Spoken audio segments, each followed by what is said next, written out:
Je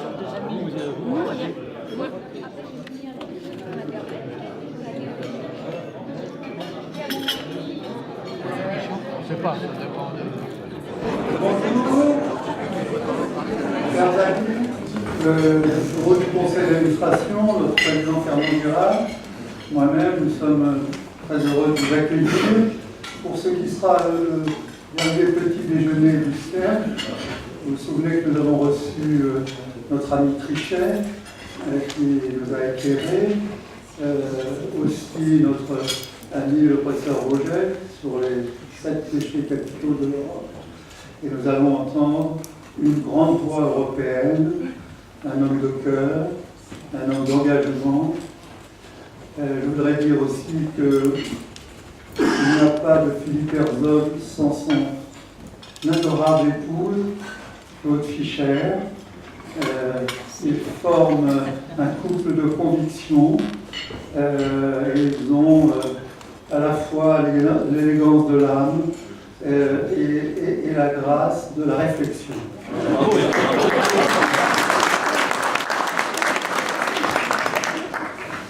Je dois accueillir, elle va se lever, vous la voyez bien, Dorothée Soret, avec qui est la présidente de Paris-Ouest, de l'AMOPA, qui est l'association des membres de l'ordre des femmes académiques, et elle a réussi à réunir, je crois, 3 arrondissements de l'Ouest, le 8e, le 17e et quand même le 16e.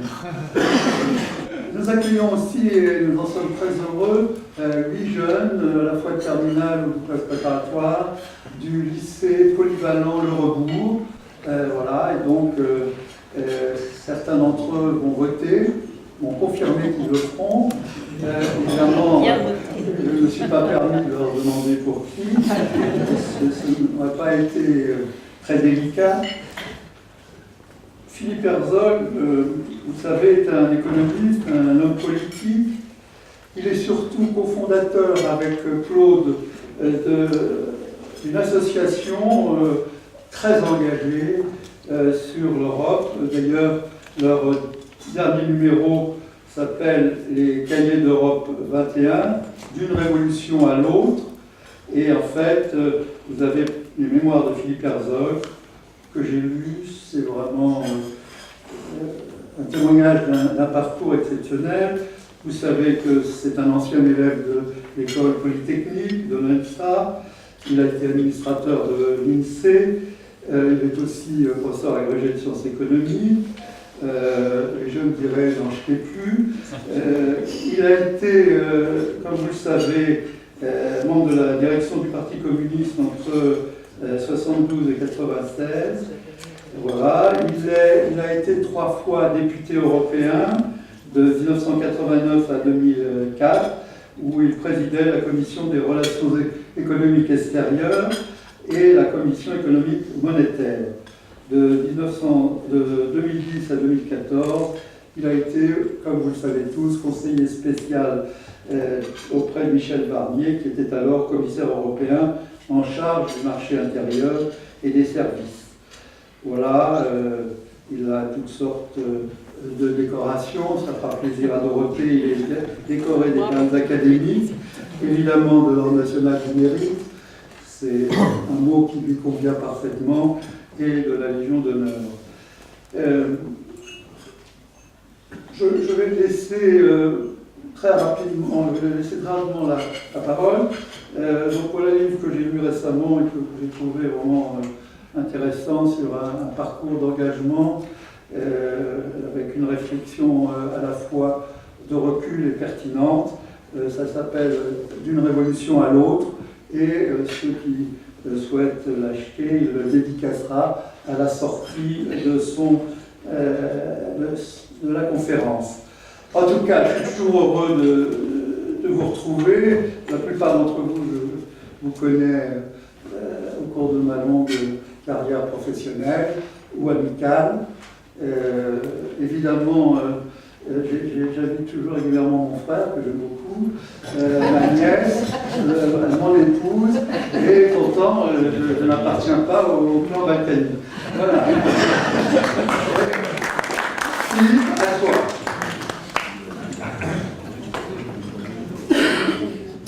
Bien, bonjour à tous. Après cette présentation, je n'en suis que plus ravi d'être avec vous aujourd'hui. D'autant qu'Éric est un ami de longue date.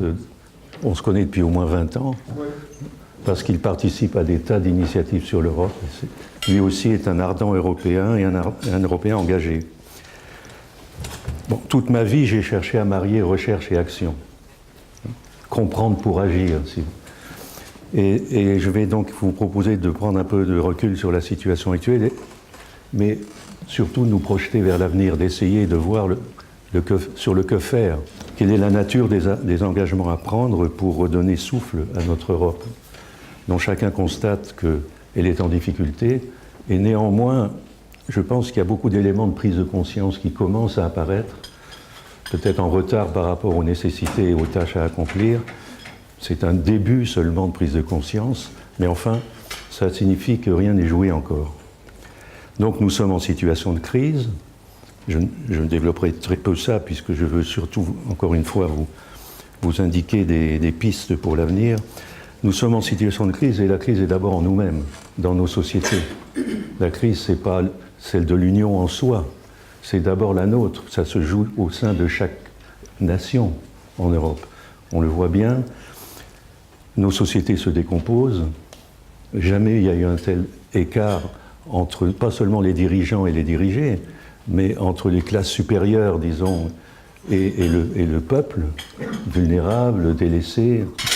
De ce point de vue-là, d'ailleurs, le mouvement des Gilets jaunes a fait surgir à la surface, et donc il a eu un rôle historique, à mon avis, des problèmes qui étaient rentrés ou qui n'étaient pas apparus comme ils apparaissent maintenant, cet état de décomposition interne de nos sociétés. Et nos sociétés qui, désunies, donc n'ont pas conscience de la force de leur unité, de leur cadre démocratique, de ce que l'Europe peut apporter, ces sociétés sont victimes d'un certain nombre de peurs par rapport à l'avenir. L'avenir est incertain, il y a une sorte de constellation des peurs,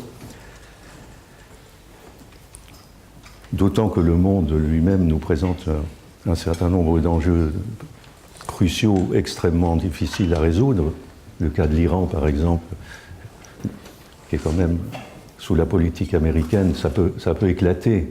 Sous la pression américaine, ça peut éclater du jour au lendemain.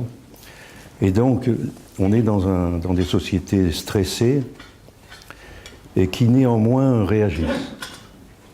Je pense que ce que j'évoquais des Gilets jaunes, il n'y a pas que ça. Il y a beaucoup de cercles de réflexion comme le vôtre, où le souci de mieux comprendre et de voir dans quelle direction on peut essayer d'aller s'exprime beaucoup plus qu'il y a encore quelques années. Il y a un tout début de prise de conscience, mais faible, parce qu'on est dans un espace public qui ne permet pas justement l'éclosion d'une réflexion collective. Néanmoins, les problèmes commencent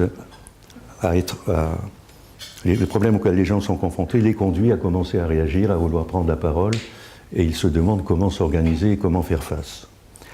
Alors c'est dans ce contexte qu'il y a une crise de l'Union, mais la crise de l'Union, c'est la même que la nôtre, ou plus exactement, la crise des sociétés et des États-nations se répercute aussi en crise de cette œuvre collective qu'a été la construction de l'Union européenne. Il ne faut pas idéaliser le passé en ce domaine. Je reviens d'une initiative à Lausanne où est nichée la fondation qui s'occupe des archives Jean Monnet. Et depuis pratiquement un mois, j'écris sur Jean Monnet, le projet européen et nous. Et je m'aperçois à quel point...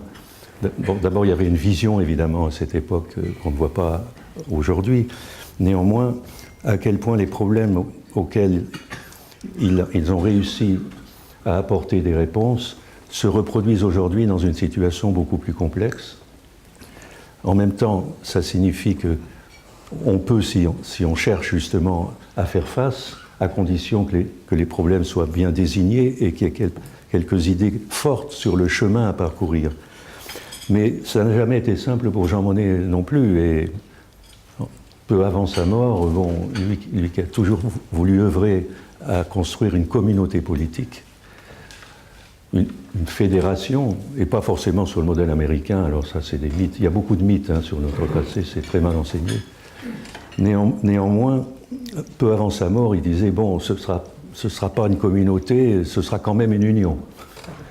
Et c'est plus faible, parce que ça désigne une institution, alors qu'une communauté politique, c'est un espace où les gens vivent ensemble et partagent des projets et veulent faire communauté de destin, comme on disait à l'époque.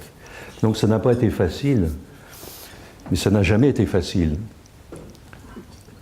Et aujourd'hui, la question qui nous est posée, c'est comment on peut redonner souffle donc à une union où la résilience est forte, elle réagit aux événements. Prenez la séquence depuis la crise de 2008, on n'a pas prévu, évidemment, il aurait fallu anticiper, c'était tout à fait possible. Les vices de la construction européenne, les lacunes étaient connues. Néanmoins, il n'y avait même pas de supervision financière, pour prendre un simple exemple. Vous êtes dans une situation de crise, vous ne pouvez pas la comprendre, puisque vous n'aviez pas l'information voulue sur les marchés, les institutions, enfin, où sont... Donc on était démunis.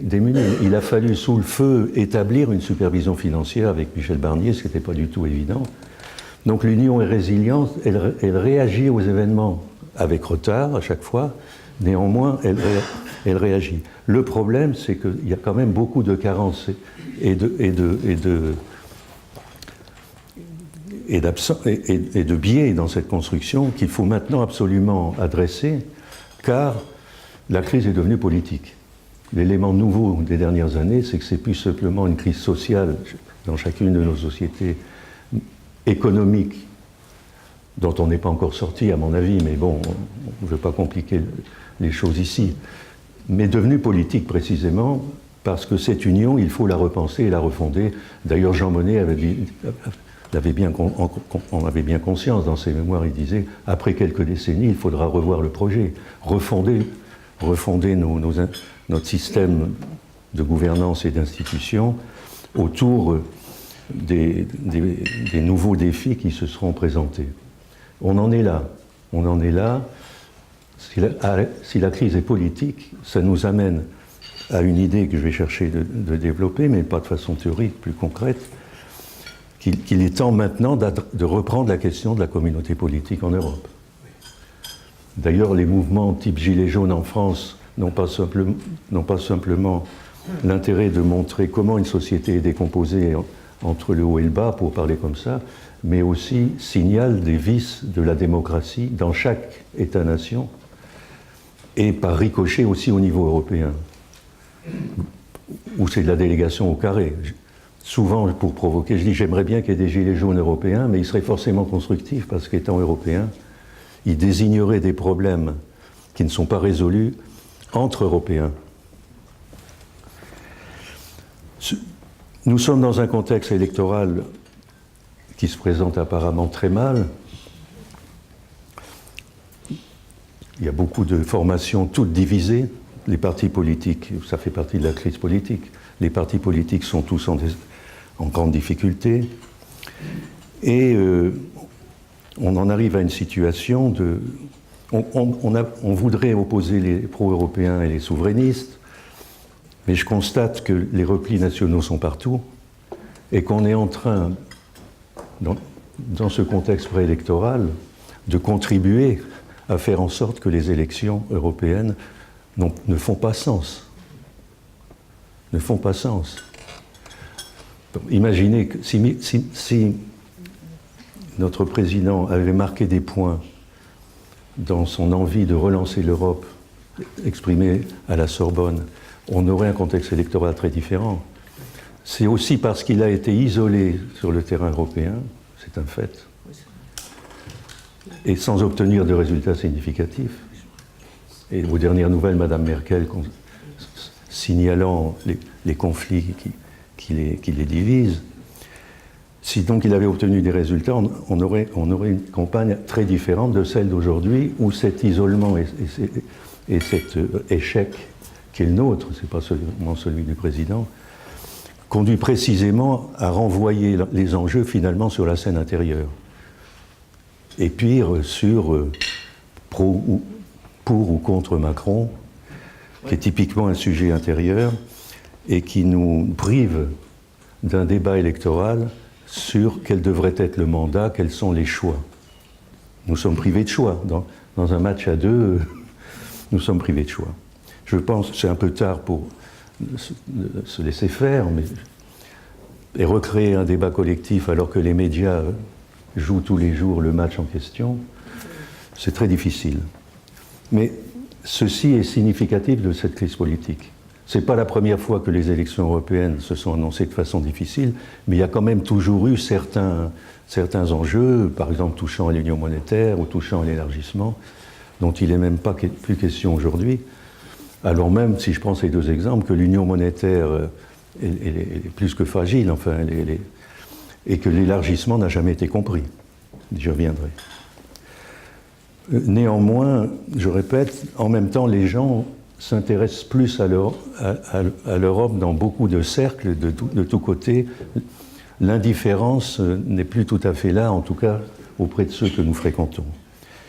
Et donc, c'est vraiment le moment où, avec du retard, comme toujours, où on commence à s'interroger sur le que faire de façon un peu plus significative.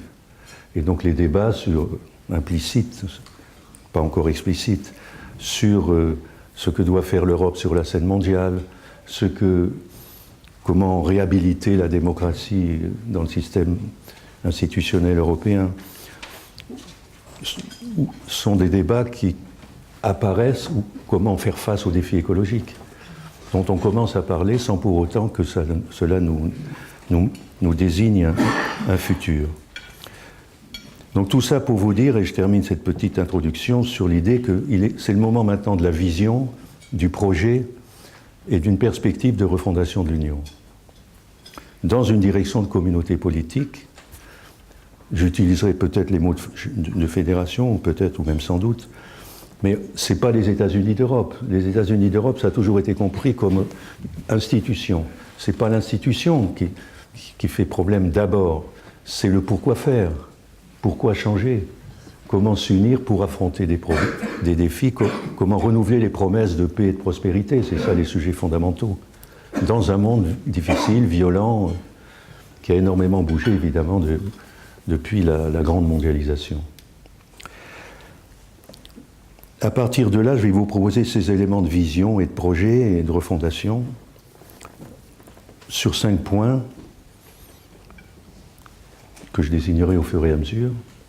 Et je commencerai par la question de la paix, donc de l'autonomie stratégique pour réhabiliter l'idée de la paix dans un monde difficile et violent.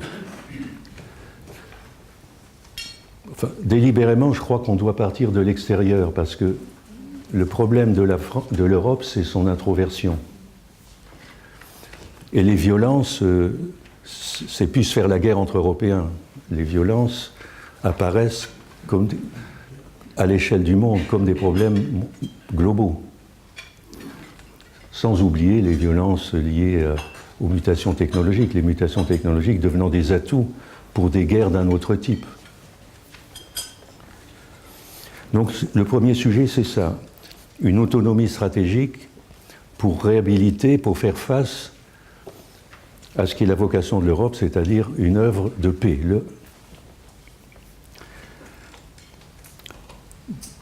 Autonomie stratégique, le mot est très utilisé déjà dans les institutions européennes. On en parle peut-être peu en France, mais on sait qu'il faut. Xi et Trump nous désignent le fait que l'Europe, elle va où? Elle est où?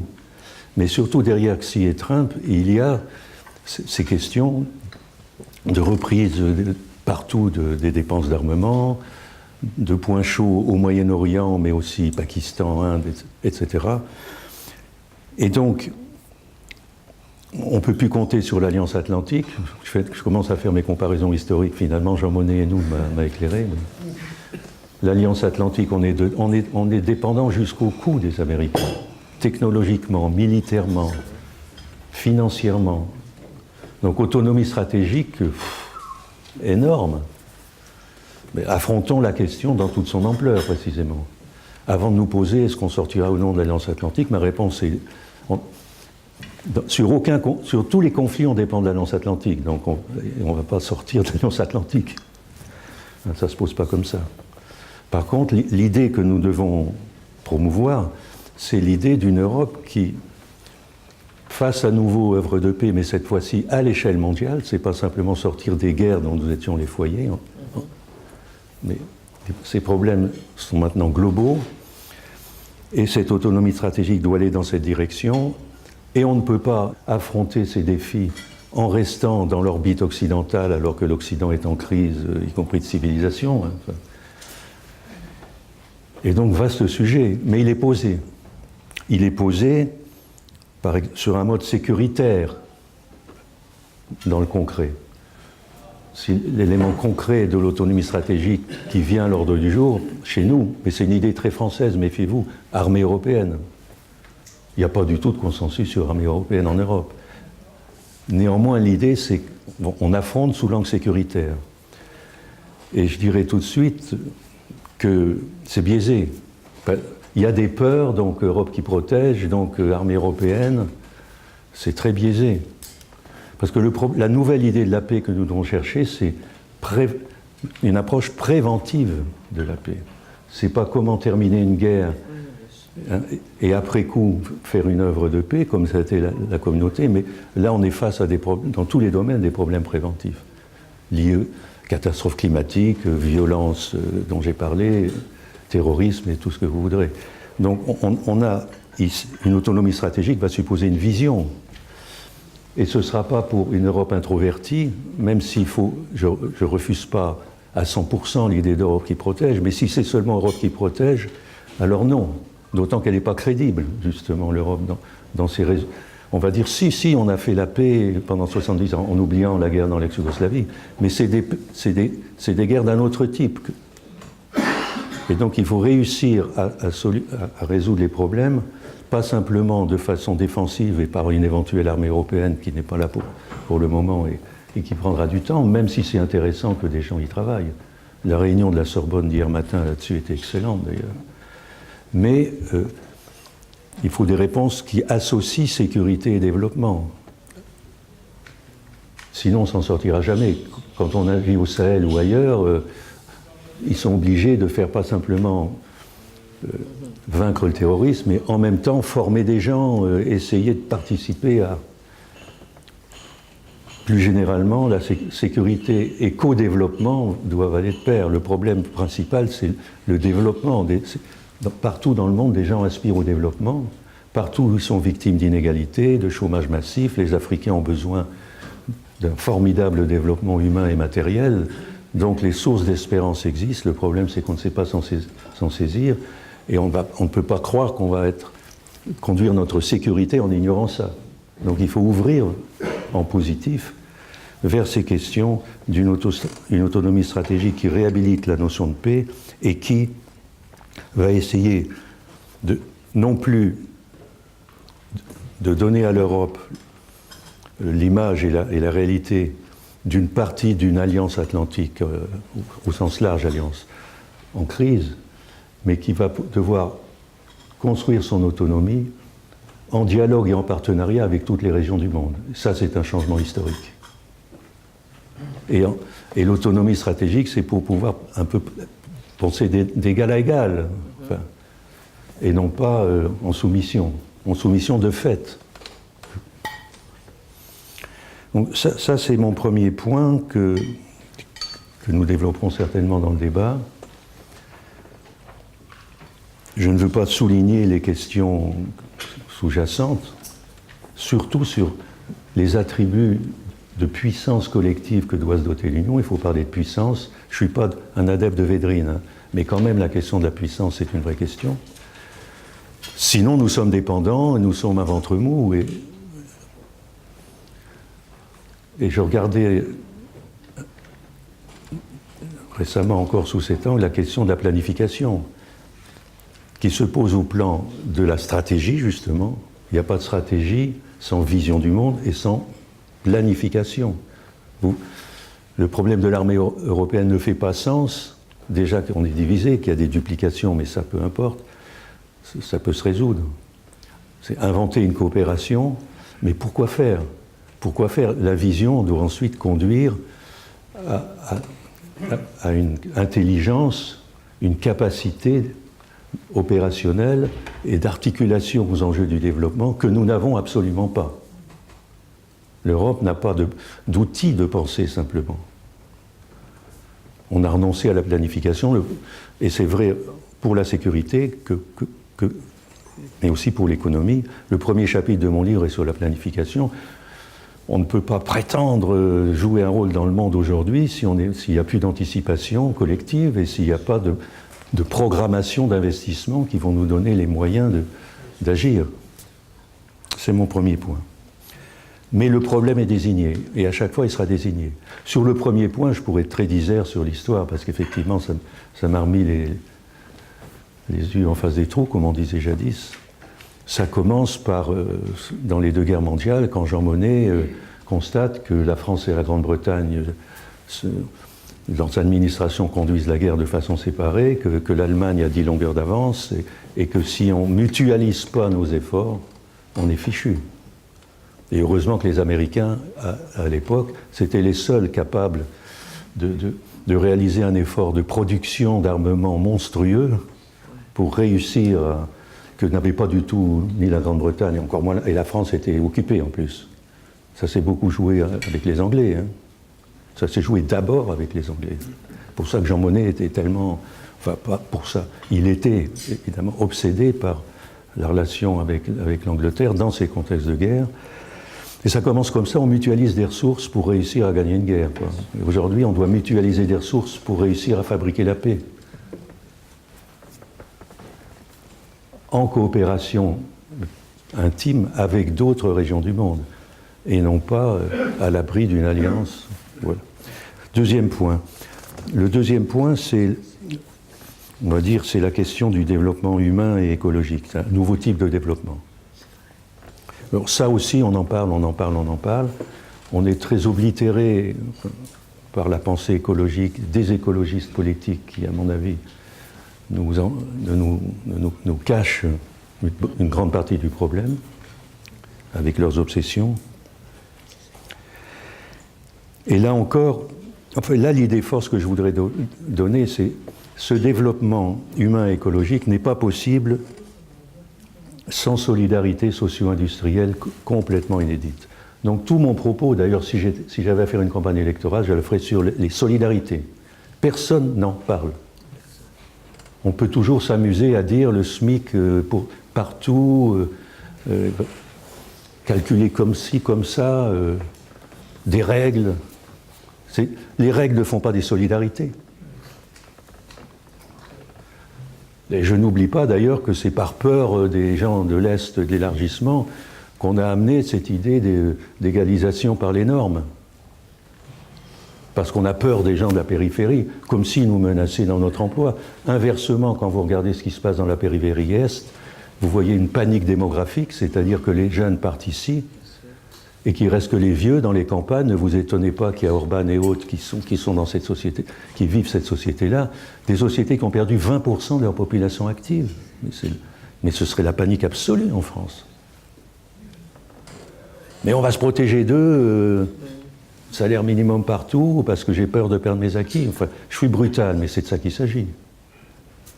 Personne ne fait campagne autour des solidarités à bâtir. Quand même.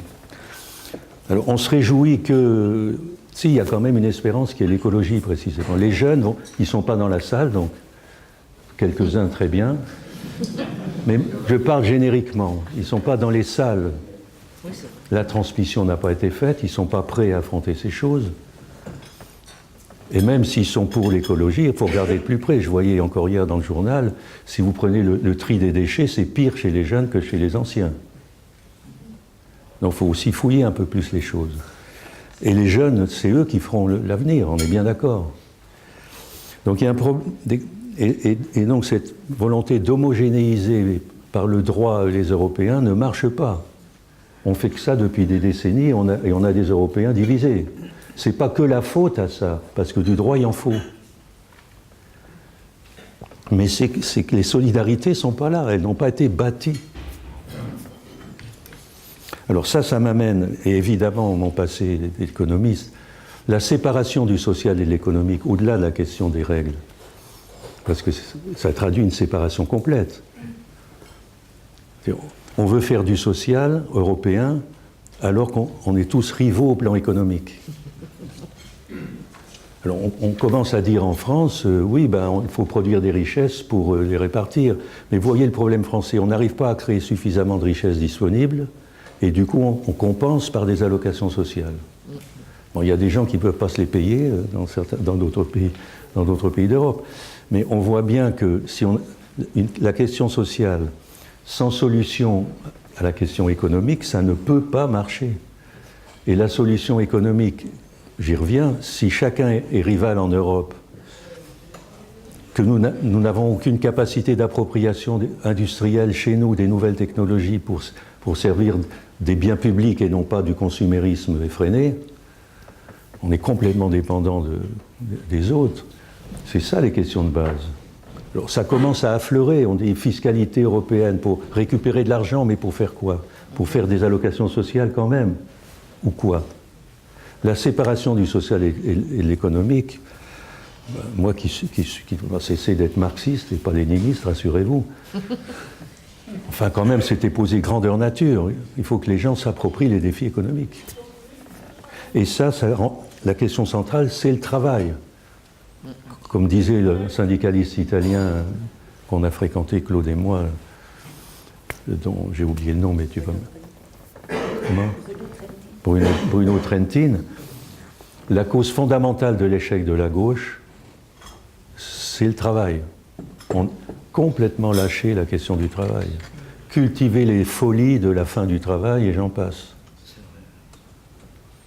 Voulu faire un revenu universel qui suppose des centaines de milliards qu'on n'est pas capable de produire et de rendre disponibles. Voilà l'échec de la gauche. Pour parler d'elle. Donc il faut reprendre la question socio-économique en profondeur, et le cœur de la question en Europe, c'est ce que j'appelle la cité du travail et de la formation. Et dans l'agenda européen, l'objectif numéro 1, ou quasiment, pour reconquérir les gilets jaunes en tout genre et les populations arriérées de la Hongrie ou du Nord-Pas-de-Calais, c'est de proposer quelque chose qui les touche directement, c'est-à-dire l'accès à l'emploi, l'accès à la formation, la solution en mutualisant des ressources entre Européens pour mieux faire. Si vous prenez Allemagne, Grèce, dans la crise de l'euro, évidemment, il fallait investir en Grèce plutôt que du solaire ou de l'éolienne en Allemagne. Il n'y a aucune mutualité. Il faut une division du travail intracommunautaire. Il ne faut pas dire je vais supprimer les fonds structurels à des gens qui ne me plaisent pas chez Orban et autres en oubliant la population qu'il y a derrière, parce qu'il ne faut pas voir que les chefs. Les chefs ne pensent qu'aux chefs. C'est sidérant. Ce n'est pas le moment de réduire les fonds structurels alors qu'on a besoin de mutualiser des ressources. Beaucoup plus. Et les mutualiser, non pas pour renvoyer les fonds structurels aux États, mais ce n'est pas de mutualité d'ailleurs, mais pour bâtir les solidarités en question, c'est-à-dire des programmes massifs pour l'apprentissage, sur un marché européen du travail et de la formation qui doit se bâtir.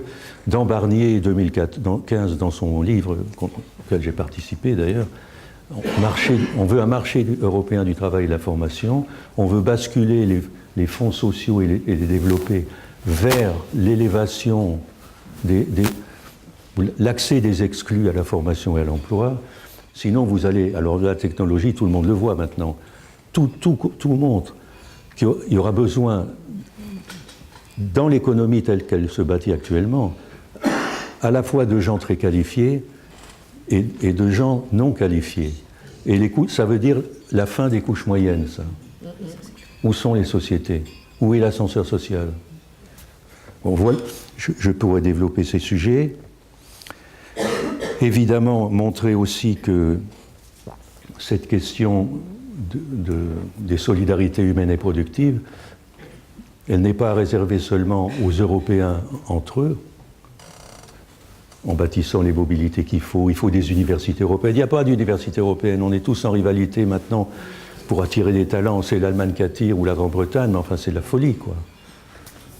La France, l'université française est en misère matérielle aussi. Enfin, il faut voir.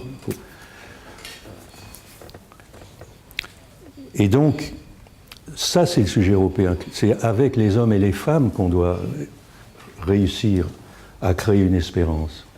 Et c'est pas seulement écologie, c'est développement humain. Et d'ailleurs, renversons les choses. Pour faire de l'écologie, j'ai besoin d'un développement humain et de solidarité industrielle. L'écologie, c'est de l'industrie. C'est changer le mode de production, l'habitat, le transport, l'agriculture, l'énergie, la production. Et à l'heure du numérique, tout ça. Et avec une économie où nous sommes dépendants des GAFA et de leur système d'information pour faire ça. On prend les choses à l'envers. Moi, je suis pour l'impératif écologique. Mais comme le pape, d'ailleurs, parce que quand même, dans son encyclique, il a bien vu les choses. Lui, il voit global, il pense inégalité. Il dit, attention, il y a deux problèmes. Il y a personne n'en parle, d'ailleurs, du deuxième. Il y a deux problèmes, c'est pas facile. On veut à la fois faire écologie et sortir les gens de la pauvreté. Et moi, j'ajoute de l'exclusion, des non-qualifiés de non-ruralité et d'ailleurs. D'accord ? Je donne le sens, je ne donne pas le programme. Évidemment, une stratégie industrielle qui était au cœur des travaux de confrontation depuis des années, il n'y a pas moyen d'avoir... On en parle, hein, on va vous parler de politique... Tous les mots sont galvaudés par temps de crise. On va dire, mais si, politique industrielle, ils en parlent en France même. Ah bon ? Il y a des morceaux, des petits bouts. Ça ne fait pas sens collectif. Sur ce thème-là, d'ailleurs, le XXe siècle a été tout entier, et grâce à Marx notamment, axé sur la question du travail, de l'élévation des travailleurs, comme objectif d'émancipation humaine. Et maintenant, le travail n'est plus un sujet politique. Ben, vous voyez, c'est un sujet culturel, anthropologique, politique, économique. C'est mon deuxième point. Et là encore, il se cherche des choses. Erasmus, on va faire de l'apprentissage sous Erasmus. Ça, je veux bien. Effectivement, il y a les compagnons du Tour d'Europe, là, ils ont quand même, il y a 16 000 jeunes quand même dans Erasmus+, ouverts. Donc attention, la Commission y pense. Mais c'est baroque quand même. Dans un programme d'excellence, on lui amène Erasmus, c'est quand même Erasme et l'excellence, c'est l'humanisme. Mais sur les choses concrètes de l'apprentissage, des mutualités, c'est plus les mutualités de Jean Monnet d'approvisionnement dans les guerres, c'est les mutualités pour s'éduquer et s'élever ensemble. C'est très différent, très différent. Ça n'existe pas. Et c'est à faire. Mais l'apprentissage pour tous fait partie des thèmes qu'on trouve à l'Europe. Bon signe d'une certaine façon. Mais on n'y travaille pas. Sur tous mes points, c'est posé. Ça prouve que c'est faisable, sauf qu'on n'y travaille pas. Et que ça ne fait pas politique. Nos dirigeants n'y travaillent pas, c'est ça que je veux dire. Ils lancent souvent des slogans. Le 3, dites-moi si je...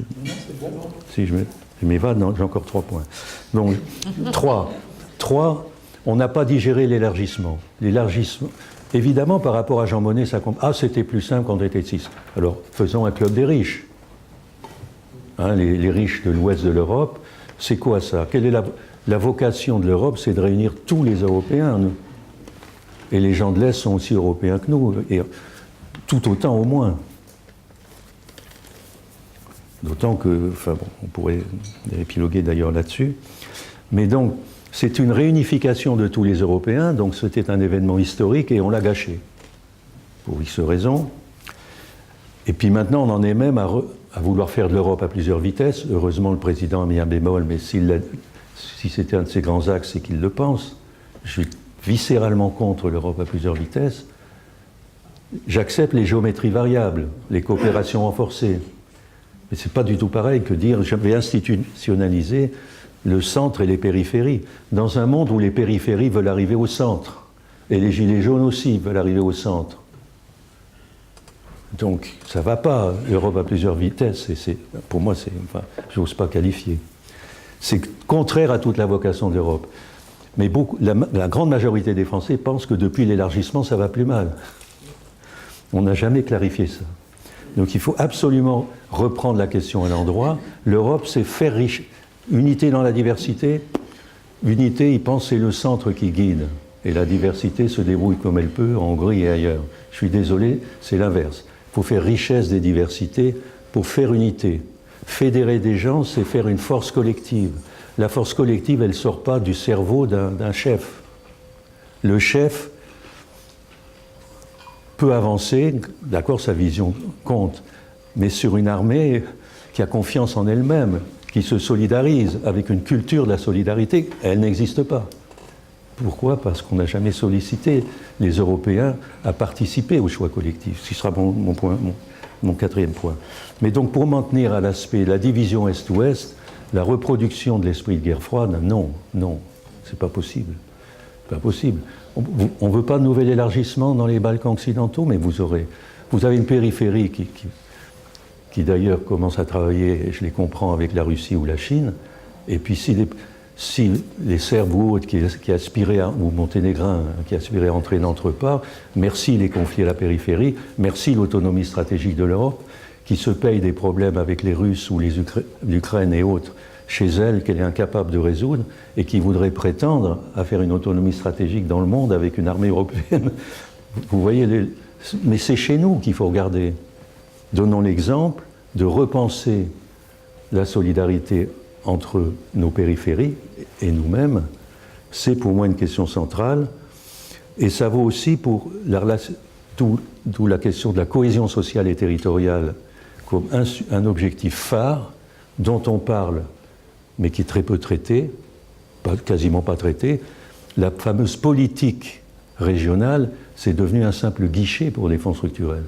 Ça ne fait pas sens, ça ne fait pas solidarité. Donc cette question-là, on doit la traiter, et on doit la traiter en reprenant langue avec nos voisins.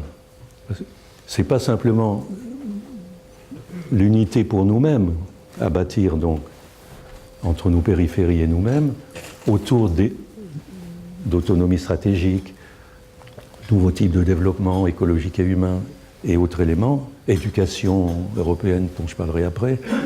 C'est ça qui va permettre de contribuer à l'unité.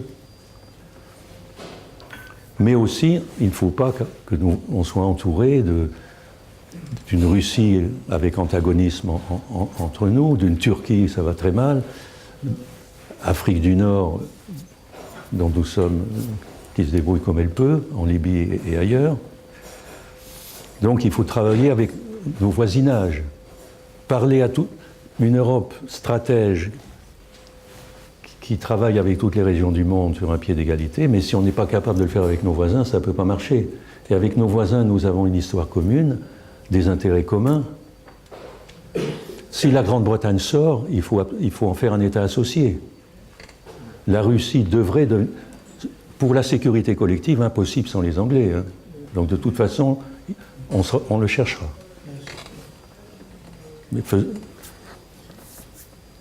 D'ailleurs, la Grande-Bretagne, dehors ou dedans, elle sera toujours dehors ou dedans. Le problème, c'est qu'elle doit être européenne. Elle peut être dans l'union au sens strict, elle peut être dans le cercle de nos amis et associés, qu'il faut bâtir, à mon avis. C'est vrai de façon différente pour la Grande-Bretagne, pour la Russie qui est européenne, je suis désolé, pas seulement asiatique, et surtout européenne d'ailleurs. Et probablement aussi avec des pays du Sud. Je ne développe pas ça parce que je suis en train d'être trop long, et j'en arrive aux deux derniers points, qui ne sont pas les moindres. Donc, les points 1, 2, 3 nous amènent à la question, oui, mais tout ça, dans quelle forme institutionnelle? Bon, c'est le problème de la fédération. Il faut reprendre la question de la fédération. Et là, et ne pas... on ne sait plus comment la reprendre. Entre parenthèses, quand Monnet y travaillait avec d'autres, c'était confédération et fédération.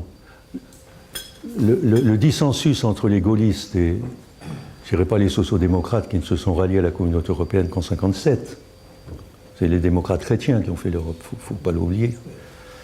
Mais bon, enfin, il ne faut pas l'oublier, ça fait partie de l'histoire en tout cas. Mais donc, on parlait confédération et fédération, et Jean Monnet disait lui-même, il était prêt à un compromis historique avec De Gaulle, qui lui-même parlait d'autorité politique. Il y a même eu un plan Pleven. Alors De Gaulle n'était pas au pouvoir, mais c'était les chrétiens démocrates. Donc quand on a parlé communauté européenne de défense et que la France a refusé, c'était immédiatement associé à faire une union politique, parce que ce n'était pas des imbéciles. Faire une défense sans une stratégie politique, ça ne tient pas. Donc les deux ont été accolés. Ça, je ne savais pas ça, mais en lisant sur Jean Monnet, zut. Avant même que le marché soit construit. On était en 1953. Donc, et il parlait confédération ou fédération, et Jean Monnet s'ouvrait, on fera confédération, très bien, et puis après on développera des éléments fédéraux dans la confédération. Et le but étant de fédérer des peuples, c'est-à-dire de faire une force collective par l'union. Mutualiser, c'est faire une force collective. Donc ces questions dont nous ne parlons plus, je pense qu'ils doivent revenir en surface.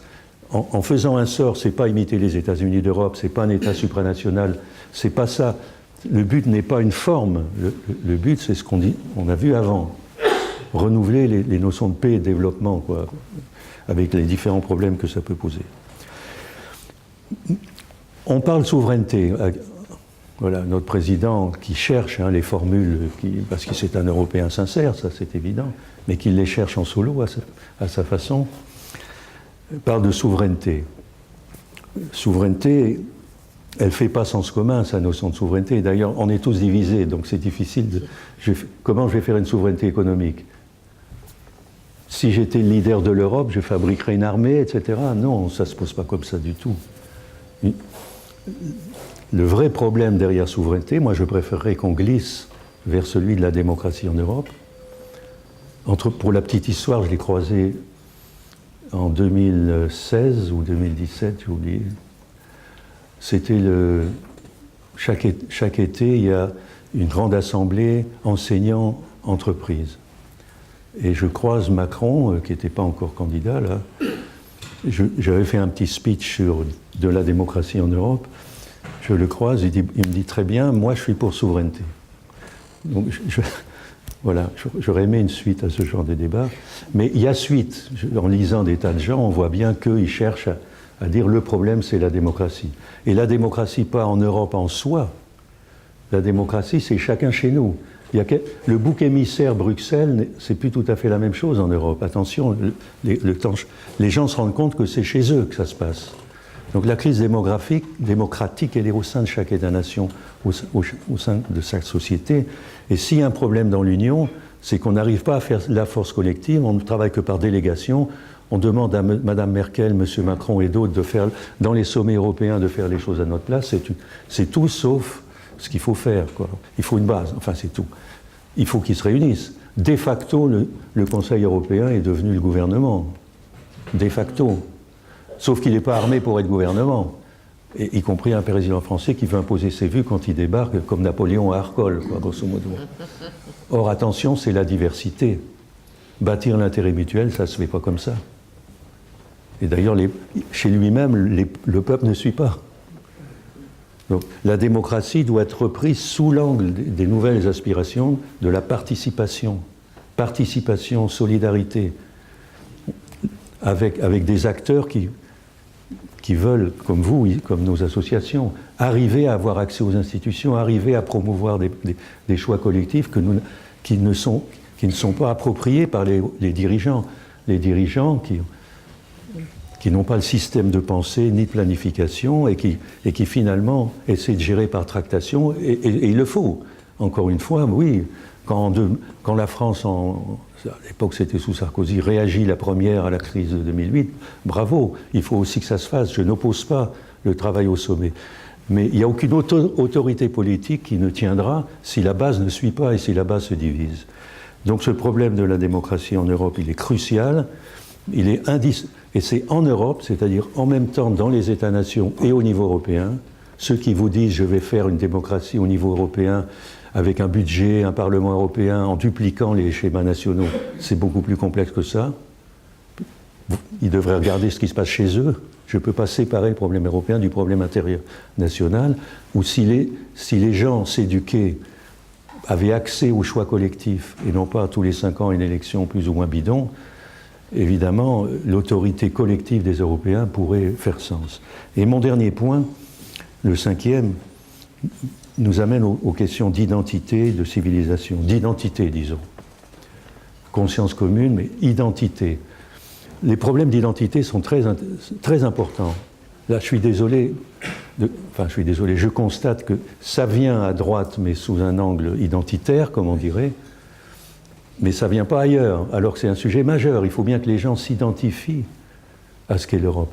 Il y a eu un sondage en Grande-Bretagne en 2017, posant la question aux gens, sondage européen, est-ce que vous vous définissez comme européen ? 60% des Anglais répondent non. Donc concilier une identité nationale et une identité européenne, c'est ce que je suis en train de commencer à dire, c'est pas évident. Les Anglais disent, nous on n'est pas européens à 60%. Néanmoins, ils veulent bien rester dans l'Union, éventuellement les Remainers, éventuellement. Mais sur des questions d'intérêt, non pas d'identité. Le Brexit, c'est d'abord une question d'identité. Nous voulons reprendre notre destin en main et cette union nous entrave, quoi, grosso modo. Voilà, question d'intérêt. Mais ils ne s'identifient pas. Sur le continent, c'est différent. C'est quand même une meilleure nouvelle, quoi. Enfin, pour nous-mêmes. En France, c'est seulement 40% qui disent « nous, on ne s'identifie pas comme Européens ». En Allemagne, c'est que 30%. Donc sur le continent, on cherche à concilier identité nationale et identité européenne. On n'y arrive pas, donc on se replie comme on peut sur soi. Mais évidemment, l'identité est un sujet majeur. On ne naît pas européen, on le devient. Moi, c'est une formule que je mouline à chaque fois. On le devient en commençant à partager nos histoires, nos projets. Donc on le devient. On ne l'est pas parce qu'on est né quelque part dans la géographie qui est la nôtre, localement, nationalement. Donc il faut traiter ça, et là ce 5e point, c'est le point fondamental, parce que élever la conscience des gens pour les aider à devenir européens, c'est de ça qu'il s'agit. L'éducation est un sujet absolument majeur. L'éducation européenne est en faillite chez nous, hein, et aux humanités, on pourra peut-être en parler. Nous avons besoin d'une éducation européenne, c'est notamment à propos de l'histoire, il faut croiser nos histoires. L'histoire des Polonais n'est pas la nôtre, la méconnaissance mutuelle empêche la réconciliation et les solidarités. Et bâtir une éducation européenne va supposer donc des échanges systématiques de maîtres et d'élèves, des maîtres qui vont enseigner l'histoire dans nos écoles, vu sous un autre angle que sous l'angle de nos légendes nationales, ce sera très... Il faut créer ça. Il faut des universités populaires pan-européennes, si possible. Enfin, et l'enjeu technologique est majeur, parce que, pour prendre la dimension matérialiste du problème de l'identité, si nos moyens d'information sont captés par les GAFA au sens large, et qu'on ne s'intéresse qu'à ce qui est bien, nos libertés personnelles, c'est bien, c'est à tout début ça. On va leur demander de l'argent. Mais non, qu'est-ce qu'on va faire de ces technologies? Et pouvons-nous avoir des infrastructures technologiques européennes qui vont nous aider précisément à faire un marché européen du travail, à mutualiser nos problèmes de formation, d'éducation et d'industrie? Donc il y a tout un enjeu technologique et économique derrière cette question d'arriver à fabriquer une éducation européenne dans les temps de numérique qui changent, qui bouleversent la civilisation, le rapport à l'écrit, les relations personnelles. Et donc il y a un nouvel humanisme qui est à l'ordre du jour, un humanisme qui ne sera pas un humanisme réservé aux Européens qui considéraient les autres comme des barbares. Lisez Victor Hugo et Voltaire et d'autres. C'était pas barbare chez Victor Hugo, mais à l'époque même de Kant, effectivement, nous avons un projet. L'Europe était projet de civilisation qui s'est projeté sur le monde avec ses violences en considérant que les autres étaient inférieurs. Jean Monnet pensait aussi comme ça, je cite dans le texte que vous aurez bientôt, comment il voyait les choses. Notre civilisation était tellement en avance, sauf qu'elle venait de faillir, mon cher Jean Monnet, avec ces guerres mondiales.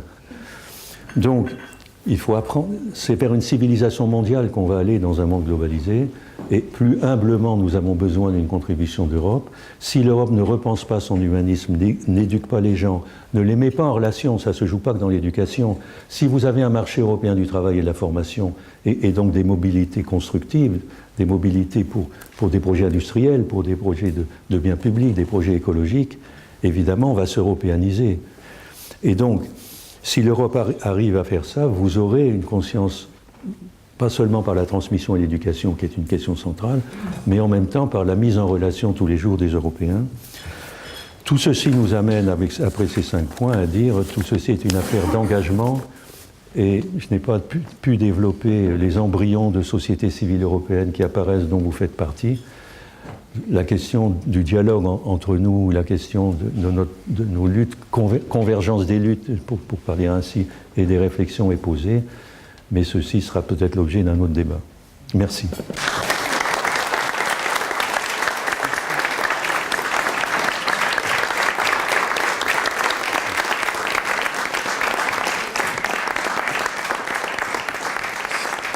Quand on a vu la réflexion, la lecture, l'engagement, l'équilibre entre être un homme de cœur et un homme de raison, on a de vraies pistes de réflexion. Merci Philippe. J'aurais une première question, cher Philippe. Tu as dégagé un certain nombre de points pour un nouveau mandat, parce que par certains côtés, je ne sais pas si tu en seras d'accord, mais compte tenu de comment l'Europe est organisée, finalement, le mandat de la Commission sortante n'est pas si mauvais, par certains côtés.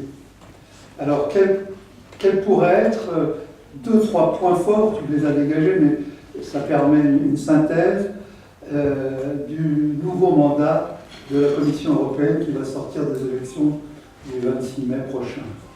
Là, je vais être bref parce qu'il y a beaucoup de questions. Je ressors 5 points de mon exposé, là, parce que j'ai cherché à faire sens. J'ai cherché à faire sens, mais j'ai cité des choses un peu concrètes au passage. Alors je dirais marché européen du travail et de la formation, pour toucher les gens dans leur vie quotidienne, retrouver les gens de la ruralité d'ailleurs, qui est un sujet méconnu mais fondamental. Je dirais stratégie industrielle commune face à la compétition mondiale et en lien avec nos questions écologiques, mais pas seulement, j'insiste. Il faut répondre à des besoins et pas simplement réhabiliter la planète, hein, n'oubliez jamais ça. 3, avancer sur la question des voisinages, ce qui suppose aussi de clarifier les affaires avec Ukraine, Russie et Brexit, bien sûr, qui sinon va nous empoisonner rapidement, je dirais. Je pense que au moment où on en est, il faut accepter la sortie. Ils sont tous divisés chez eux, les Anglais.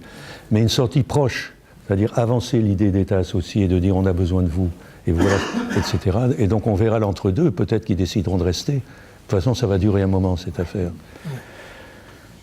Donc ça fait partie de l'agenda. Je reprends mes différents points. Le dernier est évident, éducation européenne, question centrale. Je ne donne pas le détail. Et là, est-ce que j'en ai oublié un? Oui, alors la question communauté politique. Oui, la question communauté politique. Là, sur le côté de méthode et comment. Communauté politique, j'ai 2 aspects que je n'ai pas développés là. D'une part, il faut une société civile européenne. Donc systématiquement, l'Union européenne nous allons faire appel aux forces vives. Un peu ce que Macron est obligé de chercher à faire en France après avoir fait que Jupiter, quoi, mais qu'il aura du mal à faire. Donc il faut s'adresser à nos sociétés. Et l'Union européenne doit apparaître comme un espace qui veut prendre appui sur des porteurs de projets et des gens qui les amènent et qui doivent accéder aux institutions pour qu'ils aboutissent. Mais deuxième élément, l'Union européenne doit se doter d'un gouvernement. Vous n'avez pas d'une autorité politique, appelez ça, comme disait De Gaulle d'ailleurs, autorité politique. Il préférait ça parce qu'il ne voulait pas de la Commission, quoi, grosso modo. Et là-dessus, j'ai des éléments dans mon livre. Je pense que la Commission doit devenir un collège politique, placé sous mandat par les citoyens, au moment des élections européennes en parallèle, ce qui n'est pas du tout ce qu'on est en train de faire, mais on peut annoncer la couleur pour la prochaine fois. Merci. Oui, Emmanuel. Monsieur Herzog, les absents ont toujours tort, et il est toujours facile de leur donner tort, ça rend service. L'Europe est souvent absente, beaucoup trop, dans l'esprit des gens, dans l'esprit des personnes auxquelles vous faisiez allusion, d'où ce défaut de mutualisation au départ. La question est la suivante. Moi, je suis stupéfait de voir l'absence d'informations organisées de l'Europe, de l'entité Europe, à l'attention des citoyens européens. On en voit l'exemple dans la campagne actuelle. Comment veut-on qu'un citoyen français ou danois s'intéresse et se sente impliqué par l'Europe si, lors d'une campagne dite européenne pour élire leurs représentants, il ne sait pas ce qui se dit en Pologne, en Italie ou en Espagne? Or, n'y aurait-il pas, et c'est la question, un moyen budgétairement modeste, mais avec un effet très grand, qui consisterait à obliger, à instituer en Europe une sorte d'information constante, par exemple une chaîne d'information télévisée, un journal, que sais-je, de manière à ce qu'en permanence, chaque Européen puisse savoir ce que les autres pensent de l'Europe, ce que les autres font en Europe, et ce que l'Europe essaye de faire. Parfait, Louis. Merci. Je suis absolument d'accord avec vous. D'ailleurs, les élections européennes ne font pas sens en termes de programme et de mandat, dès lors que des partis nationaux bricolent des propositions comme dans des inventaires à l'après-vert qui sont pourris de préjugés nationaux. De fausses informations. Donc ça ne fait pas de la mutualité, ça. On est parfaitement d'accord. Et donc il y a des choses à créer. Moi, je les créerai d'en bas, d'une certaine façon. Parce que sinon, d'en haut, vous allez encore avoir les sponsors, les gens de la technologie qui vont dominer. Il faudrait inventer des infrastructures de réseaux sociaux, et ça doit être possible, qui vont permettre de créer cette communication. Je parlais marché du travail tout à l'heure. Claude et moi, on connaît bien les Italiens, Alma Laurea. Le simple accès entre les entreprises et les étudiants. Il n'y a pas de plateforme de mise en relation. Et donc, ils ont créé une plateforme associative de mise en relation. Donc, les créations de sociétés civiles pour bâtir cet espace public de communication qui vous est cher et moi aussi, je pense qu'on doit faire ça. On doit faire ça tout en militant pour qu'il y ait un espace public transeuropéen digne de ce nom. Mais si ça ne se fait pas d'en bas, ça ne se fera pas d'en haut. Ça se fait, mais de mauvaise. Il y a des efforts qui se font au niveau décentralisé avec les maisons de l'Europe. Le problème, c'est qu'elles sont délaissées, elles n'ont pas beaucoup de moyens non plus. Elles ne sont pas relayées dans l'échelle régionale. Et à l'échelle européenne, il y a une tentative avec Euronews, mais qui va sur Euronews? Je voudrais bien savoir l'audience, qui essaye de faire connaître quand même ce qui se passe dans les autres pays d'Europe. Et en ce moment, il y a un tour d'Europe, Euronews, qui montre un petit peu les réactions et les demandes des peuples européens. Donc c'est quand même intéressant. Par contre, effectivement, le gros problème, c'est l'éducation et l'information de masse sur les enjeux européens. Marie-Anna. Oui, Marie de Kutlarana, ministère du Développement. Bravo, votre présentation, vision inspirante, comme on dit. J'avais peut-être 3 questions, 3 éléments. Vous n'avez pas abordé, ce serait intéressant de vous entendre la question des migrations avec les événements terribles de tous les gens qui meurent en Méditerranée. Donc c'est évidemment relié à la question du co-développement que vous avez un peu abordé. J'aimerais vous entendre sur la question des migrations et en corrélation ou pas de la question démographique pour l'avenir de l'Europe. Un tout petit peu d'eau à votre moulin, mais vous n'en avez pas besoin, mais j'ai récemment découvert à l'occasion d'une visite à Hambourg que la Chine est progressivement en train de prendre des parts, voire de racheter les ports européens. Donc, comme vous le disiez, enfin, la Grèce a été mise à genoux, donc le port du Pirée a été racheté par la Chine, et la Chine progressivement prend des participations en Méditerranée et même dans les ports de l'Europe du Nord-Ouest.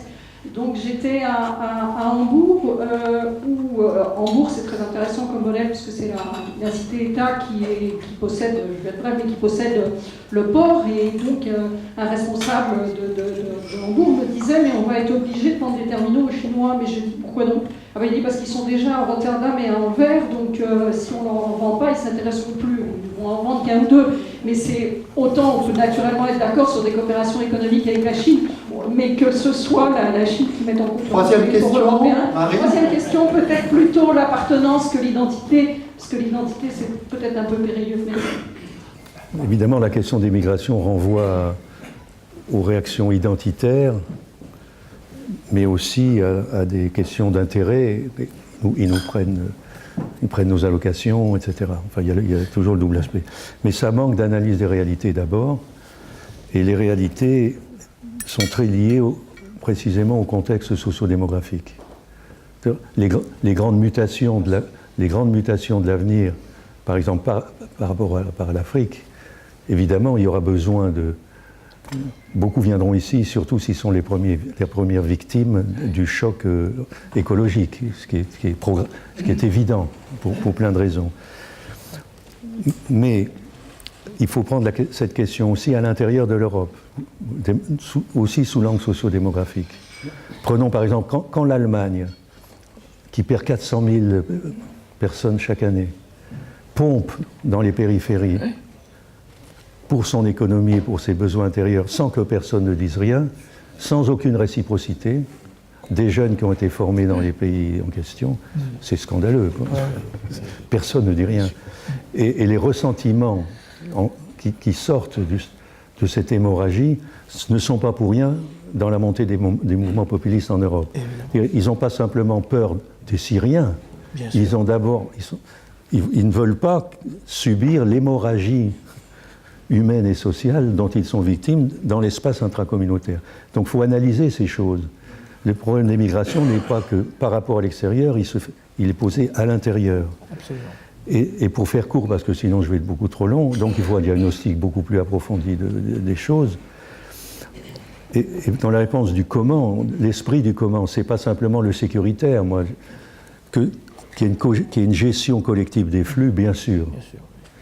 Et ça, on y travaille. Surtout, la séparation asile et migrants économiques ne tient pas debout, et ne correspond pas aux besoins des uns et des autres, d'ailleurs, en fait. Mais deux idées dans le que faire, ou deux ou trois, d'ailleurs. La première, c'est que et ça c'est pour les gens d'extérieur, si vous importez des gens qui n'ont pas accès au marché du travail en Europe, jamais il y aura d'intégration et de solution. Donc l'accueil est pourri à la base, et particulièrement chez nous, où à la limite vous avez effectivement des enveloppes sociales, on accueille des gens et des familles, mais ils n'ont pas accès au marché du travail, ce qui est une aberration. Donc il y a un problème d'accueil, travail, logement et autres. Il y a une chaîne à construire que cherchent à faire les Allemands chez eux d'ailleurs, et qu'ils font pour une part. Et le deuxième élément, c'est le co-développement, évidemment. Faites des camps en Libye et ailleurs, il faudrait sortir toute l'horreur de la façon dont nous défaussons du problème en payant les Turcs et autres. Mais faute de mieux, pourquoi pas, c'est quand même pas la solution. Mais donc la question du co-développement va supposer basculer des ressources et mutualiser des ressources vers eux. Alors ça m'élargit le champ des mutualités énormément. Mais si vous prenez l'écologie, il faudrait l'apprendre aux jeunes d'ailleurs. Chez vous, vous pouvez faire des tas d'efforts, et il le faut pour trier vos ordures et traiter les questions du plastique et pas simplement et sortir des tabous du nucléaire, entre parenthèses. Donc, mais aussi, il faut savoir qu'il y a un besoin de développement matériel considérable dans les pays jeunes ascendants d'Afrique en tête, et qu'il va falloir basculer des investissements vers eux. Bien sûr. Et ça m'amène à la Chine d'ailleurs. Heureusement que la Chine fabrique des infrastructures, ça fait des dettes, mais ils ont quand même des infrastructures au passage. La Chine a une stratégie extérieure basée sur route de la soie, infrastructure. Là, ma réponse, elle est claire.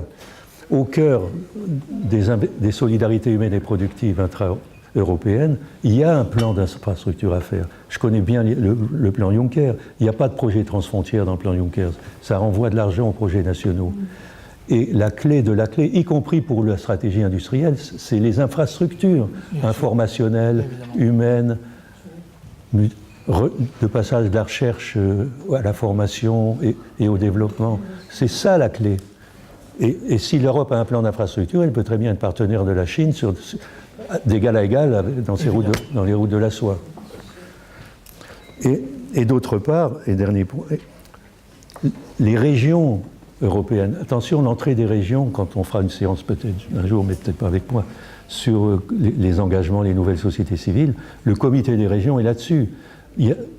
En réfléchissant ensemble, la question du traitement en commun des façades maritimes de l'Europe est un des sujets phares de l'avenir. Il y a plusieurs sujets à très forte dimension interrégionale comme ça. Ça vient des régions, ça vient toujours des régions. Peut-être dans les réseaux de villes, vous trouverez des choses. Et ça ne vient pas des plans d'État. Bon. Je garde l'identité parce que le problème est posé comme ça, donc je ne fuis pas sur les mots. Je veux reconquérir les mots. Mais évidemment, parce qu'appartenance à l'Union, ils appartiennent à l'Union. Sur le continent, ils veulent rester dans l'Union à 65% en France, à 80% en Pologne. Donc, sur le continent n'est pas la Grande-Bretagne de ce point de vue-là. Mais ils sont tous déçus, quoi, effectivement. Et donc, il faut qu'ils apprennent à ce que ça fasse sens pour eux d'être dans cet espace. Et vous n'échappez pas au fait que des identités nationales se sont créées. Donc, mon problème, c'est de les ouvrir. Voilà, je suis trop long. Ben, c'est tout. Merci. Évidemment, il y a une grande tradition, c'est de laisser la parole à notre tonitruant président, Fernand Guérin. Vous n'oublierez jamais qu'il a été le délégué régional de l'enseignement catholique dans l'agricole et que là, il faut avoir une bonne santé et une voix de stentor. Bon, on ne va pas parler d'agriculture et d'Europe parce que ça nous amènerait très loin. Je veux dire simplement deux mots. D'abord, remercier beaucoup Philippe Herzog de sa présentation. Beaucoup. De l'excellence de sa réflexion qui est allée à la fin jusqu'à nous signaler que tout ça était pour la recherche d'un nouvel humanisme. Et le nouvel humanisme, c'est le point focal de toutes les réflexions que nous conduisons avec nos invités et entre nous dans ce cercle. Voilà. Et en disant ça, quand on a fondé le cercle, à la recherche d'un nouvel humanisme dans les circonstances d'aujourd'hui, on a évité de s'engager avec des mouvements politiques, avec des partis, avec des tas d'institutions. On est dans la réflexion. Donc, merci beaucoup. Je ne l'ai pas intégré tout de suite dans le cercle clé, mais il a compris que là, on était vraiment en synergie. Oui. Alors, en même temps, quand je le remercie, j'ai un petit scrupule. Parce que ce matin, il m'a rendu, je ne sais pas vous, mais un peu schizophrène. J'ai l'impression qu'on a parlé d'Europe, et puis il y a d'autre part les élections, avec tout le bruitage qu'il y a autour. Les bruits, les rumeurs, les polémiques. Les fake news et tout ça. Alors voilà, on est un peu schizophrène ce matin. Tant mieux. Tant mieux parce qu'on a mis, en plus du bruit inutile pour bien des choses, on a mis de la réflexion. Alors je voudrais quand même vous dire une chose, malgré tout, il faut voter. Oui, mais pour qui? Chacun. La réflexion ici était, je pense, suffisante pour éclairer, après chacun fait ce qu'il a à faire, mais éclairer des chemins. Voilà. Donc, merci pour ce débat que nous prolongerons, et puis bon vote aux uns et aux autres. Merci.